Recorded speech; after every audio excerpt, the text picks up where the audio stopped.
A continuación, Salud y Sentidos. Clasificación A. Apto para todo público.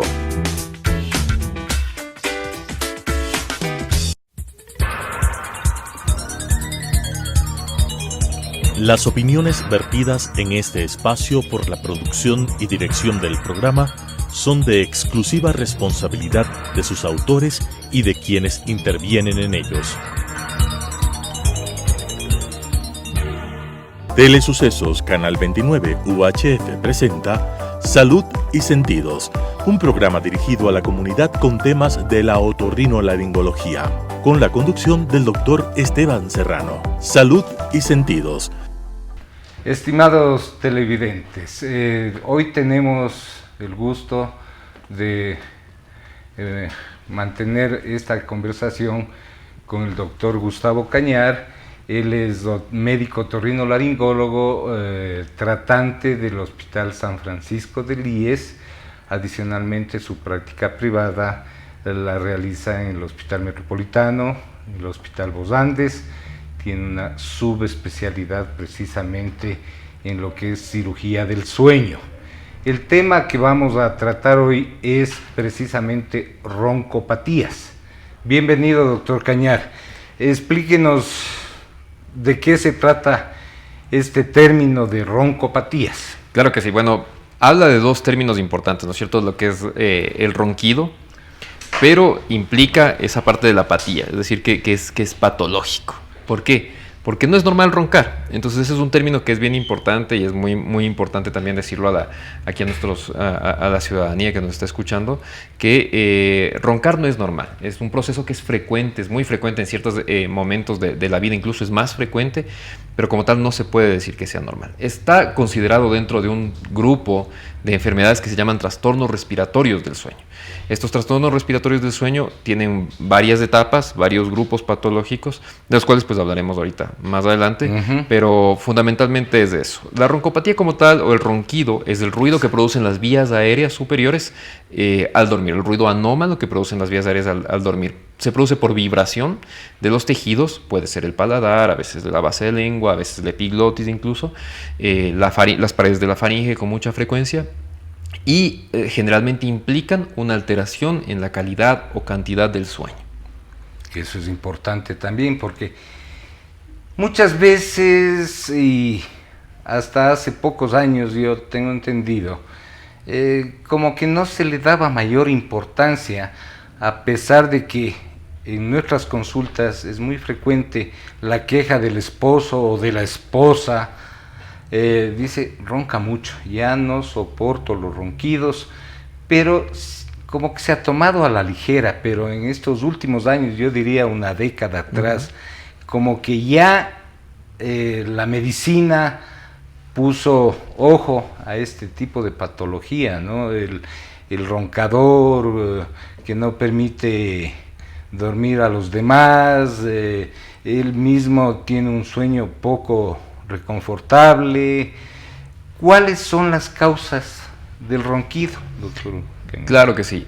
Pues sí, efectivamente, incluso el ronquido como tal se acepta como causa de divorcio en algunos países ya. Así es. Y es causa de muchas veces una separación familiar. Por ejemplo, es bastante triste pues que a veces las parejas tienen que separarse porque pues, uno ronca demasiado y tienen que vivir y dormir en habitaciones separadas. Entonces eso obviamente no es algo positivo. Y por supuesto se deriva este cansancio, un sueño no reparador, como bien usted dice.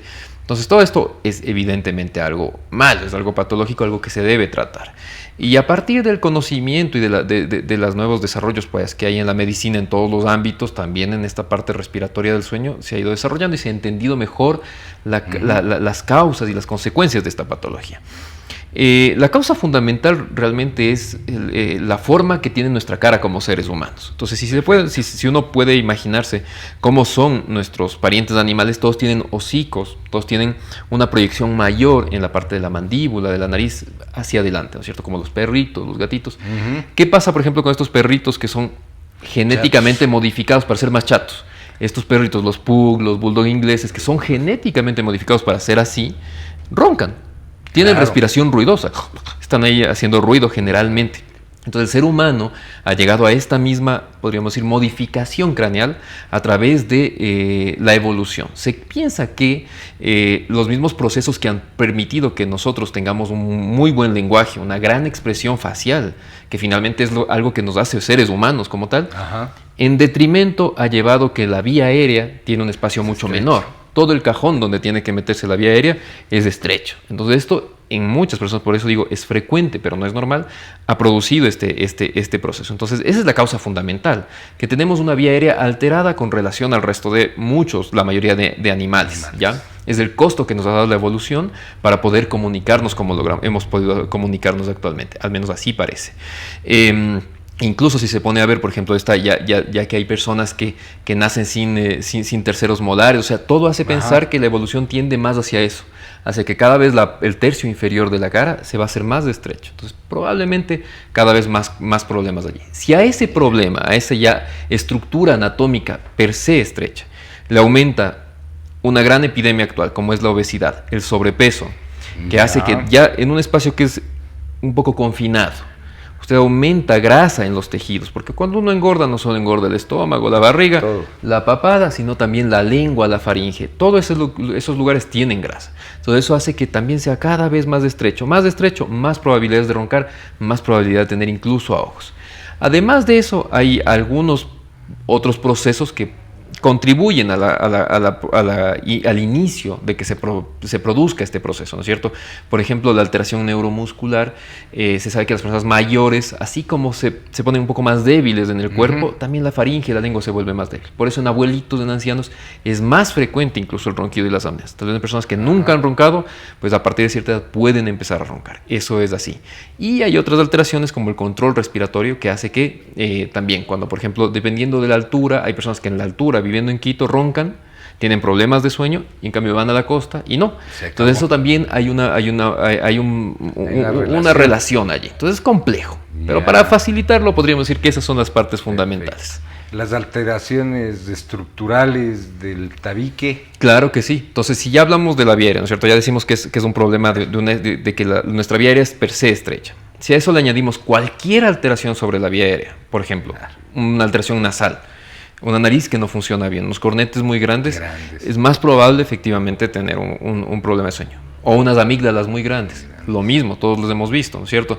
Y de ahí alteraciones más sutiles como la longitud del paladar, la forma de la faringe, la forma de los dientes de la mandíbula, que también tienen una implicación en la patología, en el inicio de este problema. Perfecto, muy interesantes estas afirmaciones. Conforme ha sido la evolución y sobre todo los estudios de las roncopatías, hoy hay alguna serie de pruebas, de exámenes que se pueden realizar en los pacientes portadores de ronquido. ¿Cuáles son las pruebas, sobre todo, que nos ayudan a clasificar, a definir si ese ronquido va a causar otras alteraciones en el organismo? Efectivamente. Bueno, cuando uno tiene un paciente que ronca, lo que normalmente nosotros nos concentramos inicialmente es en saber si es que es un roncador simple, o sea, solo el problema es que hace ruido, o además del ronquido tiene pausas de apnea. Las pausas de apnea son una patología, son un problema, una enfermedad importante, severa, es un riesgo cardiovascular, un riesgo de infarto. ¿Qué son las apneas? Las apneas como tal son periodos, pausas en las que la persona roncadora deja de respirar. Entonces, o sea, todos hemos visto paros respiratorios. Exactamente, todos hemos visto personas pues muy roncadoras y saben que están roncando y de repente dejan de respirar. Como que se quedan ahí sin respirar. A veces la pareja dice, oye, no estás respirando, y le despierta para que siga respirando. A veces no, ni siquiera se da cuenta, dicen, no pasó nada.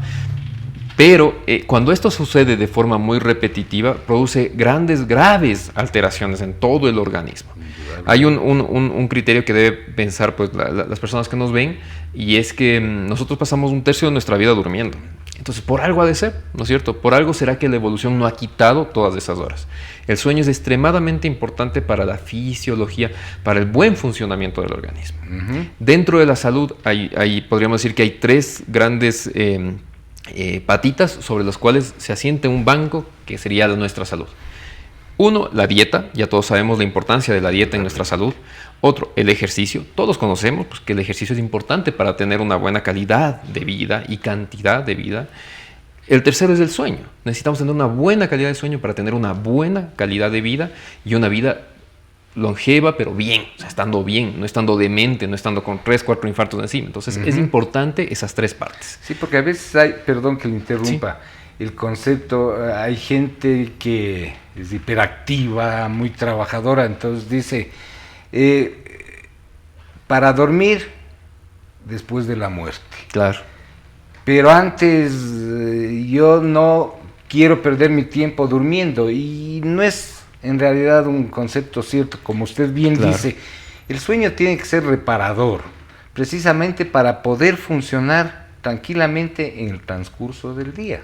Entonces, la gente debe comprender que el sueño es parte fundamental de la vida de los seres humanos. Aparte, igual la alimentación, el ejercicio, porque a la larga eso va a redundar en la calidad de vida. Así es. Entonces, muy importante esas observaciones. Esta idea de que mientras menos durmamos somos más productivos, la verdad es que es una idea relativamente nueva. Si se pone a pensar en nuestros abuelos, por ejemplo, personas que vivían tal vez en el campo, nunca han pensado en eso. Pues llegaba la hora de dormir, se dormían, se despertaban a lo que salía el sol. Exacto. Y ya está, 6, 7 u 8 horas de sueño normal. Hay una mutación genética presente en menos del 5% de la población, en las cuales hay personas que requieren menos de 5 horas de sueño y están perfectas. Pero es una mutación infrecuente. Todo el resto de adultos necesitamos entre 7 y 9 horas de sueño diario, de buena calidad además, que estar durmiendo y estarse ahogando toda la noche, obviamente no es normal. No es bueno. Yo le digo a veces a mis pacientes, imagínense que yo de repente dejo de respirar por un minuto. Estoy ahí. ¿Pensaría que es normal? No. Entonces, ¿por qué normalizarlo durante el sueño? Nunca es normal no respirar. Entonces, con relación, eso es lo importante para nosotros, diferenciar si un paciente ronca o tiene además de eso estas apneas, estos periodos de no respirar, que es muy importante encontrarlos. Hay pruebas que podemos hacer para diagnosticarla. Generalmente, la prueba, digamos, más completa, que tiene muchos factores, se llama polisomnografía. Es un estudio de toda la noche. Al paciente se le ponen unos cuantos electrodos, se le monitoriza durante toda la noche mientras está dormido. 8 horas durmiendo el paciente se le monitoriza. Parte neurológica, respiratoria, muscular. Hay otro grupo de estudios que son más baratos, más fáciles de hacer también y son mejor aceptados por algunos pacientes, que se llama poligrafía o home sleep test. Son test que se lleva el paciente a casa. Entonces son más chiquitos, es más fácil hacer, por ejemplo, 2, 3 noches seguidas. A veces da muy importante información, da un poco menos de información que el otro, pero generalmente en la mayor parte de casos es suficiente para diagnosticar una apnea de sueño. ¿Es mediante algún monitor? Sí, es un monitor parecido al de lo que se manda el Holter para la presión arterial. Similar. Perfecto. Entonces se ponen unos sensores en la nariz, en el pecho, en el dedito, y podemos hacer un diagnóstico de apnea del sueño. Esos son como lo que se acepta médicamente para un diagnóstico de sueño. Perfecto. Y de ahí hay otro grupo de monitores o de situaciones que podemos usar, pero no son de grado médico. Incluso aplicaciones. Hay una aplicación bien interesante, por ejemplo, se llama el Roncolab. No tengo nada que ver con esa aplicación, pero le sirve a veces a los roncadores para saber qué tanto roncan, qué cosas hacen que ronquen más, que ronquen menos, y es una aplicación muy fácil de descargar. Y se están desarrollando, por ejemplo, con los smartwatch, los relojes y todo eso, igual, aplicaciones que ayudan a monitorizar, tener una idea de cómo va el sueño. Pero claro, médicamente, de momento, lo aceptado es o polisomnografía o poligrafía, o polisomnografía o home sleep test. De momento no hay más. Muchos neurólogos son los que realizan la polisomnografía. Correcto. Sí, lo que pasa es que la polisomnografía parte más o menos en los años 70 a partir de un neurólogo que inicia la electroencefalografía toda la noche, y luego se les ocurrió poner toda la parte respiratoria y describen el síndrome de apnea del sueño. Por eso entonces es mucho del campo de la neurología. Perfecto. Sí, bueno, yo creo que esto de las roncopatías involucran muchas especialidades. Así es, ¿no? Sí. Entonces, yendo a su especialidad, que la hizo en México, tengo entendido, ¿qué alternativas quirúrgicas hay si se detecta precisamente alguna de estas entidades que usted mencionaba, amígdalas grandes, adenoides grandes, tabiques desviados. Correcto. ¿Hay alternativas quirúrgicas para esos casos? Sí, claro que sí, claro que hay. Ahí hay que diferenciar, ¿no es cierto? Hay niños, puede haber ronquido en niños, pueden haber apneas en niños, es muy importante diagnosticarlas muy temprano porque en los niños les produce una alteración neuropsicológica. Los niños no llegan a tener un coeficiente intelectual adecuado si es que roncan y tienen ahogos durante la noche. Entonces, en niños, fundamentalmente el tratamiento es quirúrgico, preferentemente quirúrgico, porque la causa suele ser amígdalas y adenoides grandes. Entonces, hacemos costo-beneficio, merece la pena no operar a este chico, pues lo hacemos y ya está. Es una cirugía que es muy frecuentemente realizada y da grandes resultados en los pacientes adecuados. En adultos... Perdón que le interrumpa, doctor Caña. Y si encontramos en ese niño, porque muchas veces son portadores de adenoides grandes, amígdalas grandes, cornetes grandes, y de paso tabiques desviados. ¿Usted recomienda hacer algún procedimiento frente al tabique? Porque muchas veces el criterio, hasta de los pediatras, dice, no le tope la nariz hasta que no cumpla los 18 años. ¿Qué concepto tiene usted? Está demostrado que, por ejemplo, en los pacientes con trastornos respiratorios del sueño, si solo nos centramos en amígdalas y adenoides, y tiene un problema nasal y no lo trabajamos, el paciente va a recidivar, va a volver a tener ronquido, va a volver a tener problemas. Entonces va a tener que entrar nuevamente a operarse, muy probablemente. Entonces, si es que hay una alteración anatómica evidente, hay que trabajarla, porque si no, esa vía aérea no funciona bien. Es fundamental. Si es que hay que trabajar el tabique o cornetes en niños, hay que hacerlo. Exacto. Y ya está. Para eso nosotros como otorrinos tenemos técnicas que son justamente para niños, para adolescentes, de tal manera que no van a alterar probablemente el crecimiento ni va a pasar nada. Se hace lo que hay que hacer y nada más. Porque es importante, sobre todo, informarle a la ciudadanía. A usted le debe pasar como nos pasa a muchos otorrinos. Va el joven de 16, 17 años, la madre, el padre preocupados, dice, vea, desde pequeñito le dijeron que tenía un tabique desviado, pero que mientras no cumpla los 18 años o ya esté muy bien desarrollado, ni topar ese tabique.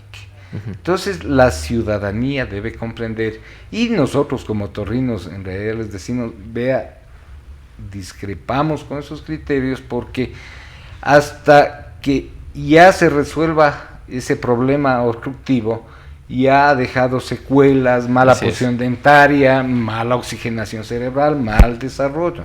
Entonces, deben la gente comprender estos detalles que usted acaba de mencionar, como las apneas del sueño, la falta de oxigenación, peor en edades tempranas, en las que el desarrollo, tanto físico como cerebral, son fundamentales para un ser humano, ¿no? Así es, por supuesto. Afortunadamente la medicina ha dado grandes pasos estos últimos años. Conocemos mucho más, sabemos mucho más cómo tratar mejor a los pacientes. Yo les digo a veces a mis pacientes, a los papás, por ejemplo, vea, por bueno que sea el colegio, la universidad que le pague, si el cerebro no le funciona bien, ¿qué más da que le pongan el mejor colegio o universidad? ¿No es cierto? Entonces, si es que usted no considera el tratamiento de la vía aérea de su niño, de mejorar el sueño de su niño, y a través de eso mejorar el entendimiento, la memoria, tantas cosas que se desarrollan durante el sueño, por bueno que sea el colegio o la universidad, no lo va a aprovechar. Entonces, hay que pensar, hay que darle prioridad a lo importante. Y lo más importante es la salud. Si es de nuestros hijos, pues ¿qué más?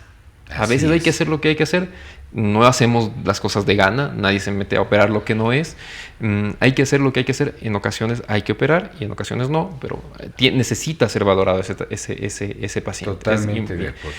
Sí. Con relación a adultos, a veces es un poquito más difícil, es más difícil el tratamiento en adultos quirúrgico, pero existen técnicas desde esqueléticas, trabajar sobre la parte esquelética, esto que hablábamos, hay veces que hay personas que tienen una mandíbula, un maxilar muy chiquititos, entonces no hay más que expandir la parte exactamente. Hay otras personas que no tienen tantas alteraciones, pero que sí tienen un paladar muy elongado o una faringe muy estrecha y en cuyo caso hay técnicas quirúrgicas que hay que hacer. Cada persona es diferente y cada persona pues hay que hacerle diferentes técnicas o combinaciones de técnicas. A veces que hay que trabajar la nariz, a veces no, a veces la lengua, a veces no. Pero hay muchas técnicas al respecto de esto. Entonces, si un paciente está buscando una opción quirúrgica, hay opciones quirúrgicas que funcionan muy bien en algunos pacientes. En otros no tanto, pero ahí ya está nuestro trabajo. Determinar a quiénes sí y a quiénes no. Eso ya es parte nuestra, ¿no? Como otorrinos. Definir muy bien las cosas, porque nos pasa, hay pacientes que no nos creen que corrigiendo el tabique, como usted bien dice, bien valorados, bien identificados, corrigiendo el tabique, se acabó el problema de ronquidos, sobre todo de apneas, ¿no? Y a veces viene un poco la lucha con los neurólogos. Ellos, todo es CPAP, ya vamos a hablar del CPAP. Y no dejan que sean resueltos esos casos de desvío de tabique, por ejemplo, o de amígdalas grandes, que también vemos en los adultos. Entonces, indudablemente, a ratos nos ponen a escoger entre una cirugía y este aparato. Hay mucha gente que dice, no, yo me quedo con el aparato y se acabó. Pero no estamos yendo al verdadero problema, a resolver el verdadero problema en ese paciente. Tengo entendido que las técnicas quirúrgicas han evolucionado mucho. Creo que ya no se hace el láser en la úvula o la úvulopalatoplastia que se decía, es decir, hacer cortes en el paladar blando y todo eso. Coméntenos algo de sus experiencias. Con mucho gusto. Efectivamente, la úvulopalatofaringoplastia, que es básicamente resecar una porción del paladar, una técnica quirúrgica muy frecuentemente realizada, sobre todo en los 80s y 90s, pero hay que entender el contexto histórico también. Para los 80s o 90s, un paciente con apnea del sueño, hipertensión, infartos, una gran alteración en la calidad de vida y apnea del sueño diagnosticada, la única opción que tenía o una traqueostomía o una úvulopalatofaringoplastia. Entonces, en el contexto histórico era una herramienta. No era mal. O sea, actualmente se sabe que alrededor del 40 o 50% de éxito en úvulopalatofaringoplastia. Ahorita, obviamente, no es una técnica buena, actualmente, pero en su momento era una opción a la traqueotomía, no había más. Pero claro, a partir del desarrollo del CPAP, las técnicas tuvieron que ir mejorando para dar mejores tasas de efectividad. Entonces, ahorita la efectividad que existe actualmente se acerca al 80-90% de pacientes en los cuales se puede mejorar considerablemente o curar. Antes se consideraba justamente esto del láser o la úvulopalatofaringoplastia porque se creía que el problema principal era un colapso de adelante atrás del paladar y que ese era el problema de la apnea y el ronquido. Pero cada vez más se conoce que es un problema más bien lateral. O sea, ya después de muchos exámenes que se han hecho y estudios, se ve que el problema es más bien que la faringe se cierra de los lados. Entonces, las técnicas actuales trabajan más en eso. A veces hay que trabajar en lengua. Y bueno, hay un montón de técnicas muy prometedoras también, como electroestimulación, que es como un marcapasos, que el paciente se duerme, enciende un botón y cada vez que da una respiración hacia adentro, se produce una contracción que tira para adelante los músculos y no se produce la obstrucción. Igual, hay pacientes para cada cosa. Hay pacientes para CPAP, también hay pacientes para CPAP. Hay pacientes para bariátrica. Hay pacientes que no hay nada más que hacer que sugerirles una bariátrica para la cuestión de la apnea del sueño. Y hay muchos otros pacientes que pueden operarse y mejorar su vía aérea. Muy bien. Brevemente, ¿qué es el CPAP?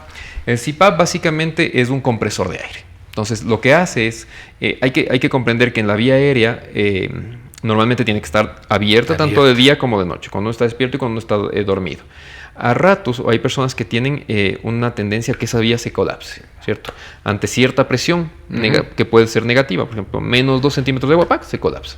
Lo que hace el CPAP es echar todo el tiempo presión positiva. Entonces esa presión positiva no deja que se llegue a esa presión que hace que se colapse la vía aérea. Es un compresor de aire, no tiene ni oxígeno ni nada.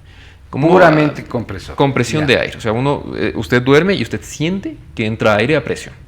Eso no permite que la vía aérea ni vibre, o sea, el ronquido, ni se colapse, es decir, las apneas. Pero ¿y qué tal el uso? Es bueno, es muy bueno en algunos pacientes. Y se ha avanzado mucho, ¿no? Como es una pieza tecnológica, pues hay de todo. O sea, ahora son cosas que son extremadamente sofisticadas, que se puede ver por Wi-Fi cómo está yendo el paciente. Ni siquiera el paciente tiene que ir al consultorio. El problema es que pese a lo buenos que son los aparatos, no se ha logrado tener una adherencia mayor al 60%. Entonces, hay incluso un 40, incluso un 50% de pacientes que empiezan a usar el CPAP, lo dejan tirado al año. Entonces, a los pacientes que les va bien, que digamos es la mitad más o menos, les va muy bien y es una muy buena terapia. Pero hay un 50-40% de pacientes que necesitan valorar otras opciones. Entonces, ahí está el juego, como usted bien decía, trabajar en equipo, comunicación con neumólogos, con neurólogos y ver qué es lo que mejor le va a este paciente en particular. No hay una receta de cocina que sirva para todos. Hay que valorar desde la parte psicológica, la parte funcional, la vida real del paciente. ¿Va a funcionar o no con el CPAP? Si va a funcionar, le vamos a dar CPAP, le vamos a dar opción quirúrgica. ¿Qué opciones hay? Entonces es algo mucho más complejo. Así es. Como todo en la medicina se ha complejizado cada vez más, pero bueno, para eso estamos justamente. Muy bien, le quiero agradecer nuevamente, doctor Cañar, por su presencia y por sus explicaciones tan concretas y muy explícitas para la ciudadanía. No, pues con mucho gusto, más bien gracias por la invitación y a las órdenes. Muy amable.